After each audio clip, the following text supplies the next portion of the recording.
10 ಗಂಟೆ ಸುಮಾರಿಗೆ ಕೊಡ್ತಾರೆ. ಅವ್ರು ಹೇಳ್ತಾರೆ 11 ಗಂಟೆವರೆಗೂ ಅವ್ರಿಗೆ ಮಾಹಿತಿ ಇಲ್ಲ ಅಂತ. ನಾವು ಎಲ್ರಿಗೂ ಇದು ಮಾಡಿದ್ದೀವಿ, ಎಲ್ಲ ಮೇಲಧಿಕಾರಿಗಳಿಗೂ ಹೇಳಲೇಬೇಕಲ್ವ ನಾವು.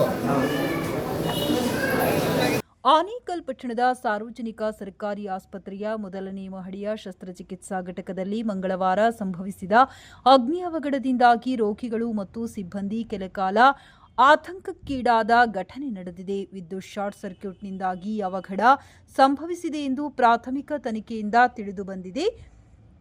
ಬೆಂಕಿ ಕಾಣಿಸಿಕೊಂಡ ತಕ್ಷಣವೇ ಆಸ್ಪತ್ರೆಯಲ್ಲಿದ್ದ ರೋಗಿಗಳನ್ನು ಸುರಕ್ಷಿತ ಸ್ಥಳಕ್ಕೆ ಸ್ಥಳಾಂತರಿಸಲಾಯಿತು. ಘಟನೆಯ ವಿಷಯ ತಿಳಿದ ಕೂಡಲೇ ಸ್ಥಳಕ್ಕೆ ಭೇಟಿ ನೀಡಿದ ಆನೇಕಲ್ ವಿಧಾನಸಭಾ ಕ್ಷೇತ್ರದ ಬಿಜೆಪಿ ನಿಕಟಪೂರ್ವ ಅಭ್ಯರ್ಥಿ ಹುಲ್ಲಹಳ್ಳಿ ಸಿ ಶ್ರೀನಿವಾಸ್ ಅವರು ಆಸ್ಪತ್ರೆಯಲ್ಲಿ ಚಿಕಿತ್ಸೆ ಪಡೆಯುತ್ತಿರುವ ರೋಗಿಗಳನ್ನು ಭೇಟಿಯಾಗಿ ಅವರ ಆರೋಗ್ಯ ವಿಚಾರಿಸಿದರು. ಕಷ್ಟದಲ್ಲಿರೋದನ್ನ ಬಡವ್ರನ್ನ ಸೇವೆ ಮಾಡೋದಕ್ಕೆ ಗೌರ್ಮೆಂಟ್ ಆಸ್ಪತ್ರೆ ಏನು ಆರೋಗ್ಯಕ್ಕೆ ನೀವು ಮಾಡ್ಕೊಳ್ಳಲ್ವಾ? ಡಾಕ್ಟರ್ ಚೆನ್ನಾಗಿ ನೋಡ್ತಾರಾ? ಶುಗರ್ ಚೆಕ್ ಮಾಡೋದು ಯಾವ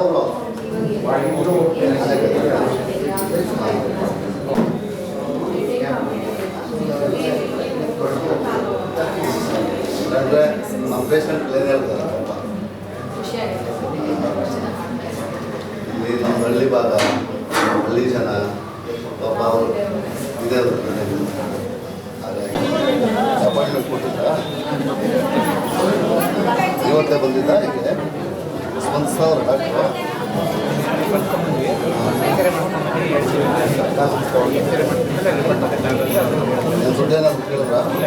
ಬಳಿಕ ಬೆಂಕಿಯಿಂದ ಹಾನಿಗೊಳಗಾದ ಶಸ್ತ್ರಚಿಕಿತ್ಸಾ ಘಟಕವನ್ನು ಪರಿಶೀಲನೆ ನಡೆಸಿದರು. ಈ ಸಂದರ್ಭದಲ್ಲಿ ಮಾತನಾಡಿದ ಹುಲ್ಲಹಳ್ಳಿ ಶ್ರೀನಿವಾಸ್, ಆನೇಕಲ್ ಸರ್ಕಾರಿ ಆಸ್ಪತ್ರೆಯಲ್ಲಿ ಶಾರ್ಟ್ ಸರ್ಕ್ಯೂಟ್ನಿಂದ ಬೆಂಕಿ ಕಾಣಿಸಿಕೊಂಡಿರುವುದು ದುರಾದೃಷ್ಟಕರ. ವಿಷಯ ತಿಳಿಯುತ್ತಿದ್ದಂತೆ ನಾನು ಇಲ್ಲಿಗೆ ಭೇಟಿ ನೀಡಿ ರೋಗಿಗಳ ಆರೋಗ್ಯ ವಿಚಾರಿಸಿದ್ದೇನೆ. ಶಸ್ತ್ರಚಿಕಿತ್ಸಾ ಘಟಕಕ್ಕೆ ಹಾನಿಯಾಗಿರುವುದು ಆತಂಕಕಾರಿ ಸಂಗತಿಯಾಗಿದೆ. ಕೂಡಲೇ ಇದರ ದುರಸ್ತಿಗೆ ಕ್ರಮ ಕೈಗೊಳ್ಳಲು ಮತ್ತು ಆಸ್ಪತ್ರೆಯಲ್ಲಿನ ಸಿಬ್ಬಂದಿ ಕೊರತೆಯನ್ನ ನಿವಾರಿಸಲು ಜಿಲ್ಲಾ ಆರೋಗ್ಯ ಇಲಾಖೆಯ ಅಧಿಕಾರಿಗಳೊಂದಿಗೆ ಮಾತನಾಡುತ್ತೇನೆ. ರೋಗಿಗಳಿಗೆ ಚಿಕಿತ್ಸೆಯಲ್ಲಿ ಯಾವುದೇ ವ್ಯತ್ಯಯವಾಗದಂತೆ ಎಚ್ಚರಿಕೆ ವಹಿಸುವಂತೆ ಆಸ್ಪತ್ರೆಯ ಆಡಳಿತ ಮಂಡಳಿ ಮತ್ತು ವೈದ್ಯಾಧಿಕಾರಿಗಳಿಗೆ ತಿಳಿಸಿದ್ದೇನೆ ಎಂದರು. ಈ ಸಂದರ್ಭದಲ್ಲಿ ಆನೇಕಲ್ ಪುರಸಭಾ ಮಾಜಿ ಸದಸ್ಯ ಸುರೇಶ್ ಬಾಬು, ಜಿ ನಾಗನಾಯಕನಹಳ್ಳಿ ರಾಧಾಕೃಷ್ಣ, ಜಗದೀಶ್, ಪ್ರಕಾಶ್, ಕೆಎಸ್ಆರ್ಟಿಸಿ ಆನಂದ್, ಗೋಪಾಲ್, ಅನಸೂಯಮ್ಮ, ಅಶೋಕ್ ನಾಯ್ಡು, ಕರ್ಪೂರ ರಾಮಚಂದ್ರ, ಹೊನ್ನಾಕಳಸಾಪುರ ನಾರಾಯಣಸ್ವಾಮಿ, ಕಿಟ್ಟಿ ಬಾಬು, ಕುಮಾರನಹಳ್ಳಿ ಮಂಜುನಾಥ್, ಶ್ರೀಕುಮಾರ್ ಬಾಬು, ಶ್ರೀನಾಗ, ಚಂದಾಪುರ, ಕೃಷ್ಣಾರೆಡ್ಡಿ ಹಾಗೂ ಬಿಜೆಪಿ ಪಕ್ಷದ ಮುಖಂಡರು ಮತ್ತು ಕಾರ್ಯಕರ್ತರು ಉಪಸ್ಥಿತರಿದ್ದರು. ವಿಧಾನಸಭಾ ಕ್ಷೇತ್ರದ ಆನೇಕಲ್ ನಗರದಲ್ಲಿ ಸಾರ್ವಜನಿಕ ಆಸ್ಪತ್ರೆಯಲ್ಲಿ ಟೌನ್ ಆಸ್ಪತ್ರೆಯಲ್ಲಿ ಶಾರ್ಟ್ ಸರ್ಕ್ಯೂಟ್ ಆಗಿ ದಟ್ಟವಾದ ಹೊಗೆ ಆಗಿ ಅಲ್ಲಿನ ಬಂದಂಥ ಪೇಷಂಟ್ಗಳು ಪರದಾಡುವಂಥ ಕೆಲಸ ಮತ್ತು ಗಾಬರಿ ಪಡುವಂಥ ಕೆಲಸ ಆಗಿತ್ತು. ಹಾಗಾಗಿ ಇವತ್ತಿನ ದಿನ ನಾವು ಮತ್ತು ನಮ್ಮೆಲ್ಲ ಕಾರ್ಯಕರ್ತರು ಬಂದು ಅದನ್ನು ನೋಡಿ ವೀಕ್ಷಣೆ ಮಾಡೋದಕ್ಕೆ ಬಂದಿದ್ವಿ. ಅಲ್ಲೇನೂ ಯಾರಿಗೂ ತೊಂದರೆ ಆಗಿಲ್ಲ. ಮತ್ತು ಅಲ್ಲಿ ಬಂದಂಥ ಪೇಷಂಟ್ಗಳು ಸಣ್ಣ ಒಂದೇ ಒಂದು ರೂಮು ವೀಕ್ಷಣೆ ಮಾಡೋದಲ್ಲಿ ಒಂದೇ ಒಂದು ರೂಮು ಶಾರ್ಟ್ ಸರ್ಕ್ಯೂಟ್ ಆಗಿ ಅದನ್ನು ಹೊಗೆ ವಿಪರೀತವಾದ ಹೊಗೆ ಬಂದಿರೋದ್ರಿಂದ ಗೊಂದಲ ಆಗೈತೆ. ಹಾಗಾಗಿ ಯಾರು ಈ ಭಾಗದ ಆಸ್ಪತ್ರೆಗೆ ಬಂದಂಥ ರೋಗಿಗಳಿಗೆ ಆಗಲಿ ಇಲ್ಲ ಚಿಕಿತ್ಸೆ ಪಡೆಯೋದಕ್ಕಾಗಲಿ ಯಾರಿಗೂ ಸಮಸ್ಯೆ ಆಗಿಲ್ಲ. ಇಲ್ಲಿ ಈ ಆಸ್ಪತ್ರೆಯ ಇನ್ಚಾರ್ಜ್ ಆದಂಥ ಜ್ಞಾನ ಪ್ರಕಾಶ್ ಅವರು ಸಹ ಜೊತೆಯಲ್ಲೇ ಇದ್ದಾರೆ. ಹಾಗೆ ಅವರು ಸಹ ಸವಿಸ್ತಾರವಾಗಿ ಹೇಳಿದ್ದಾರೆ, ಯಾವುದೂ ತೊಂದರೆಗಳಾಗಿಲ್ಲ. ಆಸ್ಪತ್ರೆಯಲ್ಲಿ THO ಸಹ ತಾಲೂಕು ವೈದ್ಯಾಧಿಕಾರಿಗಳು ಸಹ ಟ್ರಾನ್ಸ್ಫರ್ ಆಗಿದ್ದಾರೆ, ನಾವು ಹೊಸಬರು ಬಂದಿಲ್ಲ ಅನ್ನೋವಂಥ ಮಾತನ್ನು ಹೇಳಿದ್ದಾರೆ. DH ಅವ್ರ ಗಮನ ಸಹ ಈಗಾಗಲೇ ಬಂದಿದೆ. ಹಾಗಾಗಿ ಆಸ್ಪತ್ರೆಯಲ್ಲಿ ಸಣ್ಣ ಪುಟ್ಟ ಕುಂದುಕೊರತೆಗಳಿದೆ, ಅದನ್ನು ಸರಿ ಮಾಡ್ಕೊಳ್ಳೋದಂತೂ ಸಹ ಹೇಳಿದ್ದೀವಿ. 3 ಆಂಬುಲೆನ್ಸ್ ಇದೆ, ಆಂಬುಲೆನ್ಸ್ಗೆ ಒಬ್ಬ ಡ್ರೈವರು. ಹಾಗಾಗಿ 2 ಡ್ರೈವರ್ಗಳು ಸಾಲ್ಟೇಜ್ ಇರೋದ್ರಿಂದ ಇಲ್ಲಿ ಬರೋವಂಥ ಚಿಕಿತ್ಸೆ ಪಡಲಿಕ್ಕೆ ಬರೋವಂಥ ಯಾರು ಫಲಾನುಭವಿಗಳಿದ್ದಾರೆ ಅವ್ರಿಗೆಲ್ಲ ತೊಂದರೆ ಆಗ್ತಾಯಿದೆ. ಮುಂದಿನ ದಿನಗಳಲ್ಲಿ ಸರಿ ಮಾಡಬೇಕನ್ನೋವಂಥ ಒಂದು ಮಾತನ್ನು ಸಹ ಹೇಳಿದ್ವಿ. ನಾವು ಸಹ ಅದಕ್ಕೆ ಕೈ ಜೋಡಿಸೋವಂಥ ಕೆಲಸ ಮಾಡ್ತೀವಿ ಅನ್ನೋವಂಥದ್ದನ್ನ ಹೇಳ್ತಾಯಿದ್ವಿ. ಹಾಗೆ ಈ ಭಾಗದಲ್ಲಿ ಏನು ನಮ್ಮ ಆನೇಕಲ್ ಭಾಗದಲ್ಲಿ ಆನೇಕಲ್ ವಿಧಾನಸಭಾ ಕ್ಷೇತ್ರದ ವ್ಯಾಪ್ತಿಯಲ್ಲಿ ಪಂಚಾಯಿತಿ 21 ಪಂಚಾಯಿತಿ ಪುರಸಭೆ ನಗರಸಭೆ ಇರೋದರಿಂದ ಹಳ್ಳಿ ಸೊಗಡೆ ಜಾಸ್ತಿ. ಹಾಗಾಗಿ ಹಳ್ಳಿ ಅಂತ ಹೇಳಿದ್ರೆ ಎಲ್ಲ ಜಮೀನುಗಳಲ್ಲಿ ತೋಟ ಬೆಳೆ ಬೆಳೆಯುವಂಥ ವ್ಯವಸ್ಥೆ ಇರುವಂಥದ್ದು. ಹಾಗಾಗಿ ಈ ಭಾಗದಲ್ಲಿ ಹಾವುಗಳು ಸಣ್ಣ ಪುಟ್ಟ ಕ್ರಿಮಿಕೀಟಗಳು ಜಾಸ್ತಿ. ಹಾವು ಕಚ್ಚಿದ್ರೆ ಅದಕ್ಕೆ ಇಂಜೆಕ್ಷನ್ನು ಅದನ್ನು ಸಹ ಚೆಕ್ ಮಾಡಿದ್ದೀವಿ. ಇಂಜೆಕ್ಷನ್ ಕೊಟ್ಟರೆ 2 ಗಂಟೆಗಳ ಕಾಲ ದೊಡ್ಡ ಆಸ್ಪತ್ರೆಗೆ ಸೇರಿಸೋವಂಥ ಸೇವೆಯೂ ಸಹ ಅದನ್ನು ವೀಕ್ಷಣೆ ಮಾಡಿದ್ದೀವಿ. ಮತ್ತು ವಿಶೇಷವಾಗಿ ಇವತ್ತಿನ ದಿನ ದೊಡ್ಡದಾಗ ಆಗುವಂಥದ್ದು ಹಾರ್ಟ್ ಅಟ್ಯಾಕ್ ಆದರೆ ಅದು ಇಂಜೆಕ್ಷನ್ನು ಹಾರ್ಟ್ ಅಟ್ಯಾಕ್ ಆದ ತಕ್ಷಣ ಇಂಜೆಕ್ಷನ್ ಕೊಟ್ಟರೆ 4 ಗಂಟೆಗಳ ಕಾಲ ಅದನ್ನು ನಮ್ಮ ಜೀವ ಉಳಿಸೋವಂಥದ್ದಕ್ಕೆ ಇಂಜೆಕ್ಷನ್ ಆಗ್ತೈತೆ. ದೊಡ್ಡ ಆಸ್ಪತ್ರೆಗೆ ಸೇರಿಸಿ ಇಲ್ಲೇ ಪಕ್ಕದಲ್ಲಿರುವಂಥ ಯಾವುದಾದ್ರೂ ವ್ಯವಸ್ಥೆ ಇರುವಂಥ ಆಸ್ಪತ್ರೆಗೆ ಸೇರಿಸುವಂಥದ್ದಕ್ಕೂ ಒಳ್ಳೆಯದಾಗ್ತೈತೆ ಅಂತ ಅದನ್ನು ಸಹ ವೀಕ್ಷಣೆ ಮಾಡಿ ಪರೀಕ್ಷೆ ಮಾಡಿದ್ವಿ. ಒಟ್ಟಾಗಿ ಹೇಳ್ಬೇಕಂತ ಹೇಳಿದ್ರೆ ಸಾರ್ವಜನಿಕರ ಆಸ್ಪತ್ರೆ, ಸರ್ಕಾರಿ ಆಸ್ಪತ್ರೆ ಸ್ವಚ್ಛವಾಗಿರಬೇಕು ಮತ್ತು ಬರೋವಂಥ ರೋಗಿಗಳಿಗೆ ಸ್ಪಂದಿಸಬೇಕು. ತುಂಬ ಬಡ ರೋಗಿಗಳು ಬರೋವಂಥದ್ದು. ಹಾಗಾಗಿ ಈಗಾಗಲೇ ನೋಡಿದ್ವಿ, ಒಂದೇ ಒಂದು ಅಪಾಯಿಂಟ್ಮೆಂಟ್ ತಗೊಳ್ಳೋವಂಥದ್ದಕ್ಕೆ ಒಂದೇ ಒಂದು ಕಂಪ್ಯೂಟರ್ ಸಹ ಇದೆ. ಅದರಲ್ಲಿ ಸರ್ವರ್ ಸಹ ಡೌನ್ ಆಗ್ತೈತೆ ಅಂತ ಹೇಳ್ತಾರೆ. ಹಾಗಾಗಿ ಕ್ಯೂ ತುಂಬ ಇದೆ. ಬರೋವಂಥ ರೋಗಿಗಳೇ ತುಂಬ ಇರೋದರಿಂದ ರೋಗಿಗಳಾಗಿ ಹೆಣ್ಮಕ್ಳು ಬರ್ತಾರೆ, ಅಂಗವಿಕಲರು ಬರ್ತಾರೆ, ಮತ್ತು ಹಿರಿಯರೆಲ್ಲ ಬರ್ತಾರೆ. ಅವರಿಗೆ ಕುತ್ಕೊಳ್ಳೋವಂಥದ್ದಕ್ಕೆ ಆಸನ ಸಹ ಮಾಡಿಕೊಡ್ಬೇಕು, ಮತ್ತು ಇನ್ನೊಂದು ಕ್ಯೂ ಮಾಡಬೇಕು ಅನ್ನೋವಂಥದ್ದು ಸಹ ಈ ಸಂದರ್ಭದಲ್ಲಿ ಜ್ಞಾನ ಪ್ರಕಾಶ್ ಅವ್ರಿಗೆ ಹೇಳಿದ್ದೀವಿ. ಹಾಗಾಗಿ ನಡ್ಸ್ಕೊಂಡು ಹೋಗ್ಬೇಕಂತೇಳಿ ಅವ್ರಿಗೆ ಈ ನಮ್ಮ ಬಂದಿರ್ತಕ್ಕಂಥ ಪರವಾಗಿ ಎಲ್ರಿಗೂ ಸಹ ಅವ್ರಿಗೆ ಹೇಳ್ತೀವಿ. ಮುಂದೆ ಈಗ ಎಲ್ಲ ಸಹ ಪರಿಪೂರ್ಣವಾಗಿ ನೋಡೋಕ್ಕೆ ಸಾಧ್ಯ ಇಲ್ಲ. ಕಾರಣ ಏನಂದರೆ ಪೇಷೆಂಟ್ ಅವರೇ ಕೆಲವೊಂದು ಭಾಗದಲ್ಲಿ ಸಹ ಸುಟ್ಟೋಗಿದೆ.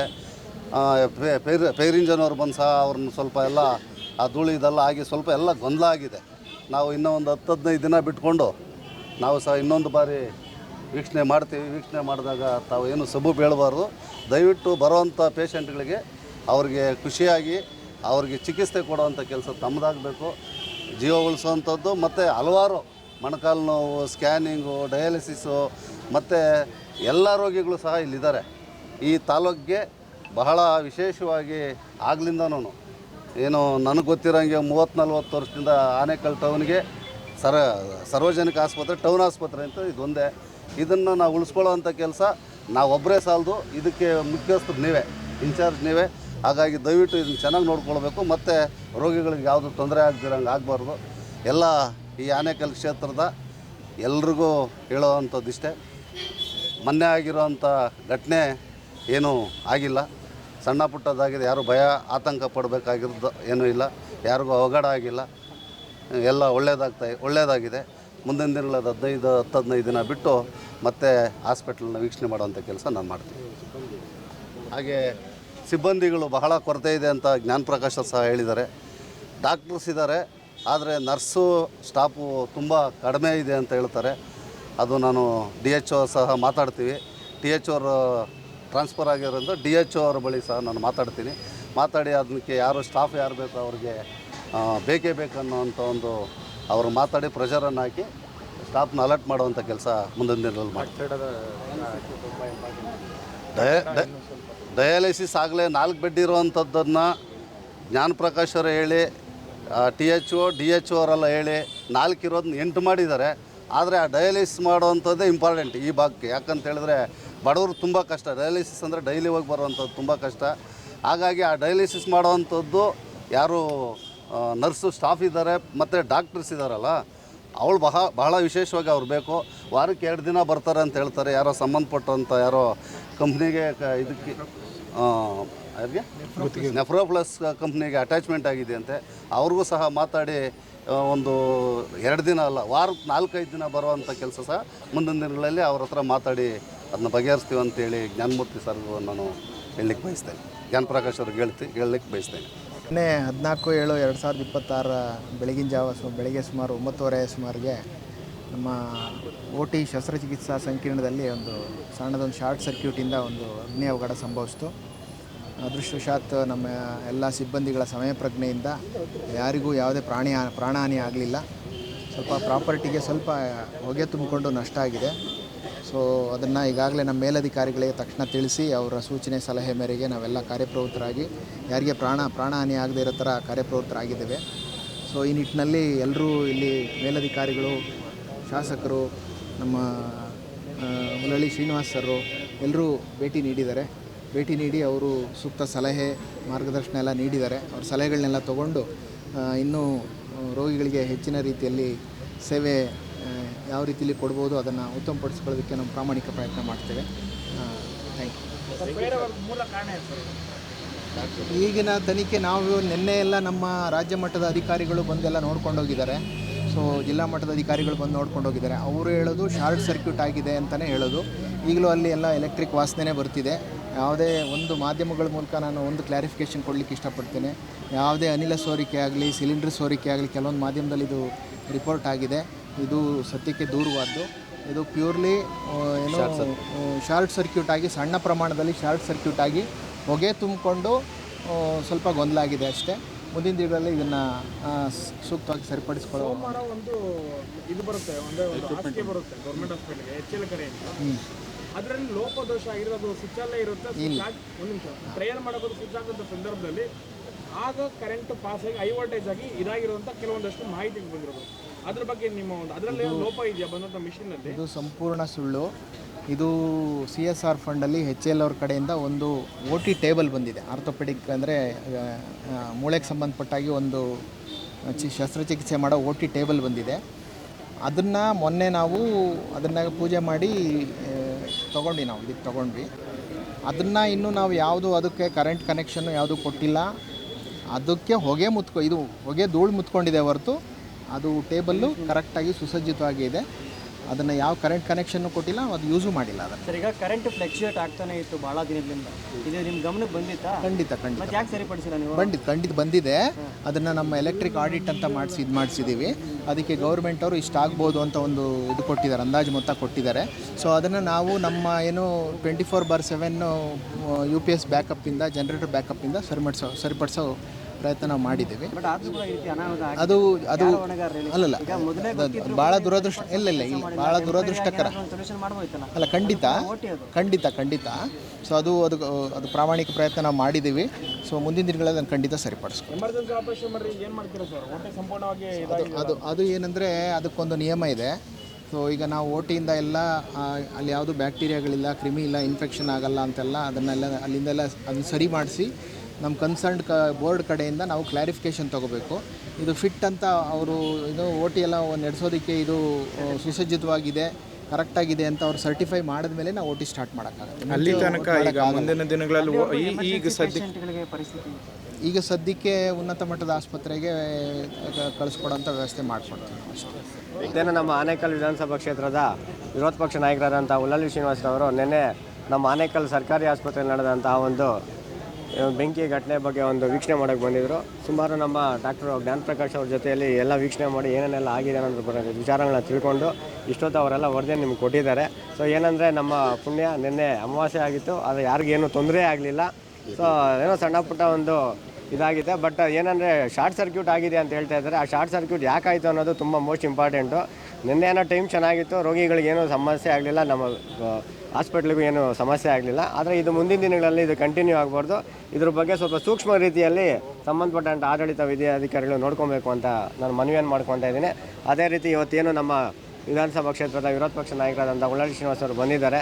ಅವರು ಬಂದು ಇದೇ ರೀತಿ ಎಲ್ಲ ಬಂದು ಸರ್ವೆ ಮಾಡಿದ್ರು. ಒಂದಷ್ಟು ಹಾಸ್ಪಿಟ್ಲಲ್ಲಿರುವಂಥ ವೈದ್ಯಾಧಿಕಾರಿಗಳಿಗೂ ಸಹ ಒಂದು ಧೈರ್ಯನೂ ತುಂಬಿರುವಂಥ ಒಂದು ಸಂಘಟನೆ ನಡೆದಿದೆ. ಅವರು ಮತ್ತು ಇನ್ನೊಂದಷ್ಟು ಸಮಸ್ಯೆಗಳಿದೆ ಅಂತ ಹೇಳಿದರೆ, ಆ ಸಮಸ್ಯೆಗಳಿಗೆ ನಮ್ಮ ವಿರೋಧ ಪಕ್ಷ ನಾಯಕರಾದ ಶ್ರೀನಿವಾಸರವರು ಒಂದಷ್ಟು ಸಮಂಜಸವಾಗಿ ಅವರು ಕೂಡ ನಾವು ನಿಮ್ಮ ಜೊತೆಲಿ ಬೆನ್ನೆಲುಬಾಗಿ ನಿಂತು ಒಂದಷ್ಟು ಸಹಕಾರ ನೀಡ್ತೀವಿ ಅಂತ ಹೇಳಿದ್ದಾರೆ.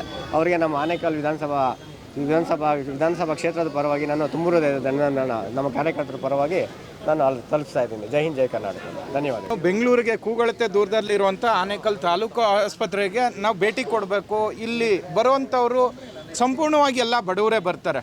ಈಗ ಮೈಗ್ರೆಂಟ್ಸು ತುಂಬ ಜನ ಆನೇಕಲ್ ತಾಲೂಕಲ್ಲಿ ಮೈಗ್ರೆಂಟ್ಸ್ ಇದ್ದಾರೆ, ಮತ್ತು ಕೂಲಿ ಕಾರ್ಮಿಕರು, ಕೃಷಿ ಕಾರ್ಮಿಕರು ಇವರೇ ಬರುವಂಥದ್ದು. ಅವರು ಪಾಪ ಪ್ರಶ್ನೆ ಮಾಡೋವಂಥವ್ರು ಇರಲ್ಲ, ಯಾಕಂದರೆ ವಿದ್ಯಾವಂತರಿರಲ್ಲ. ಅಂಥ ಸಂದರ್ಭದಲ್ಲಿ ಇಲ್ಲಿನ ವ್ಯವಸ್ಥೆ ಯಾವ ರೀತಿ ಇದೆ, ನಾವು ಬೆಂಗಳೂರು ನಗರ ಜಿಲ್ಲೆಯಲ್ಲಿದ್ದೀವಿ, ಇಲ್ಲಿನ ವ್ಯವಸ್ಥೆ ಯಾವ ರೀತಿ ಇದೆ ಅನ್ನೋಂಥದ್ದು ತಿಳ್ಕೊಬೇಕು. ಯಾಕಂದರೆ ಶ್ರೀನಣ್ಣವ್ರು ಪದೇ ಪದೇ ಹೇಳ್ತಾಯಿದ್ರು, ಬಡವ್ರಿಗೋಸ್ಕರ ನಾವು ಏನು ಬೇಕಾದ್ರೂ ಮಾಡೋಣ, ಅದಕ್ಕೆ ಮುಖ್ಯವಾಗಿ ಇಲ್ಲಿ ಬೇಕಾಗಿರುವಂಥದ್ದು ನಡೆಯೋಣ, ಹೋಗೋಣ, ನೋಡಿ ಇಲ್ಲಿನ ಪರಿಸ್ಥಿತಿ ಯಾವ ರೀತಿ ಇದೆ. ಇಲ್ಲಿ ಬೇರೆ ಬೇರೆ ವಿಭಾಗಗಳ ಏನು ವೈದ್ಯರು ಬರಬೇಕಾಗ್ತದೆ, ಎಲ್ಲರೂ ಸರಿಯಾದ ಸಮಯಕ್ಕೆ ಬರ್ತಾ ಇದ್ದಾರೆ, ಎಲ್ರಿಗೂ ಸರಿಯಾದ ರೀತಿಯಲ್ಲಿ ಏನು ರೋಗಿಗಳು ಬರ್ತಾ ಇದ್ದಾರೆ. ಅದು ಯಾವುದೇ ರೋಗಿ ಆಗ್ಬೋದು, ಸರಿಯಾದ ರೀತಿಯ ಚಿಕಿತ್ಸೆ ಸಿಗ್ತಾ ಇದೆಯಾ, ಒಳ್ಳೆ ರೀತಿ ಅವ್ರಿಗೆಲ್ಲ ಸ್ಪಂದನೆ ಸಿಗ್ತಾ ಇದೆಯಾ ಅನ್ನೋಂಥದ್ದು ತಿಳ್ಕೊಬೇಕು. ಮತ್ತು ಆಪ್ರೇಷನ್ ಥಿಯೇಟರ್ ಬಗ್ಗೆ ಆಗ್ಬೋದು, ಮತ್ತು ಡಯಾಲಿಸಿಸ್ ಆಗ್ಬೋದು, ಎಕ್ಸ್ರೇ ಆಗ್ಬೋದು, ಬೇರೆ ಬೇರೆ ಏನು ಚಿಕಿತ್ಸೆಗಳಿದ್ದಾವೆ ಅದೆಲ್ಲನೂ ಸರಿಯಾದ ರೀತಿಯಲ್ಲಿ ಸಿಗ್ತಾ ಇದೆಯಾ ಅನ್ನೋಂಥದ್ದನ್ನು ನಾವು ಪರಿಶೀಲನೆ ಮಾಡೋಣ. ಏನು ತೊಂದರೆ ಇದೆ ಇಲ್ಲಿ, ಏನೆಲ್ಲ ರೋಗಿಗಳಿಗೆ ಸಿಗಬೇಕಾಗಿದೆ ಅದು ಸಿಗ್ತಾ ಇದೆಯಾ ಇಲ್ವಾ, ಮುಂದಿನ ನಮ್ಮ ಸಹಕಾರ ಏನು ಇದಕ್ಕೆ ಅಂದ್ಬಿಟ್ಟು ತಿಳ್ಕೊಳ್ಳೋಣ ಅನ್ನೋಂಥದ್ದಕ್ಕೆ ನಾವು ಮಾತುಕತೆ ಮಾಡಿದ್ವಿ. ಆದರೆ ದುರಾದೃಷ್ಟವಶಾತ್ ನಿನ್ನೆ ಬೆಂಕಿ ಅವಘಡ ಆಗಿದೆ ಆಪ್ರೇಷನ್ ಥಿಯೇಟ್ರಲ್ಲಿ. ಆದರೆ ನಾನು ಇಲ್ಲಿ ವೈದ್ಯಾಧಿಕಾರಿಗಳನ್ನ ನಾನು ದೂರೋದಕ್ಕೆ ಇಷ್ಟಪಡಲ್ಲ, ಯಾಕಂದರೆ ಅವರು ಹೇಳಿದ್ರು ನಾವು ಇಲ್ಲಿನ ಎಲೆಕ್ಟ್ರಿಕಲ್ ಪ್ರಾಬ್ಲಮ್ ಬಗ್ಗೆ ಸರ್ಕಾರಕ್ಕೆ ವರದಿ ಕೊಟ್ಟಿದ್ದೀವಿ ಅಂತ. ಸರ್ಕಾರ ಯಾವ ರೀತಿ ನಿರ್ಲಕ್ಷ್ಯ ತೋರ್ತಾ ಇದೆ ಅನ್ನೋಂಥದ್ದು ನಾವು ನೇರವಾಗಿ ಇದಕ್ಕೆ ಉತ್ತರ ಕೊಡಬೇಕಾಗ್ತದೆ ಸರ್ಕಾರ. ಇಲ್ಲಿನ ಸ್ಥಳೀಯ ಶಾಸಕರು ನೋಡಿ, ಇದು 40 ವರ್ಷದ ಹಿಂದಿನ ಬಿಲ್ಡಿಂಗು, ನಿಜವಾಗ್ಲೂ ಅದು ಸಾರ್ವಜನಿಕರು, ಯಾಕಂದ್ರೆ ಬಡವರು ತೊಂದರೆ ಅನುಭವಿಸುವಂಥ ಪರಿಸ್ಥಿತಿ ಆಗ್ತದೆ. ಶ್ರೀಮಂತರು ಖಾಸಗಿ ಆಸ್ಪತ್ರೆಯಲ್ಲಿ ಅವ್ರು ಚಿಕಿತ್ಸೆ ಪಡ್ಕೊಳ್ತಾರೆ, ಬಡವರಿಗೆ ಬೇಕಾಗಿರುವಂಥದ್ದು ಅವರು ಪ್ರಶ್ನೆ ಕೇಳಲ್ಲ, ಅವ್ರಿಗೆ ಆ ಧೈರ್ಯ ಇಲ್ಲ ಅಂದ್ಬಿಟ್ಟು ಬಡವ್ರನ್ನ ನಾವು ನೆಗ್ಲೆಕ್ಟ್ ಮಾಡೋವಂಥದ್ದು ಆಗಬಾರ್ದು. ಯಾಕಂದರೆ ಈ ದೇಶದಲ್ಲಿ ಬಡವನು ಮುಂದಿನ ದಿವಸದಲ್ಲಿ ಶ್ರೀಮಂತ ಆಗಿ ಎಲ್ಲರೂ ಸಮಾನರಾದರೆ ಮಾತ್ರನೇ ದೇಶದ ಅಭಿವೃದ್ಧಿ ಸಾಧ್ಯ.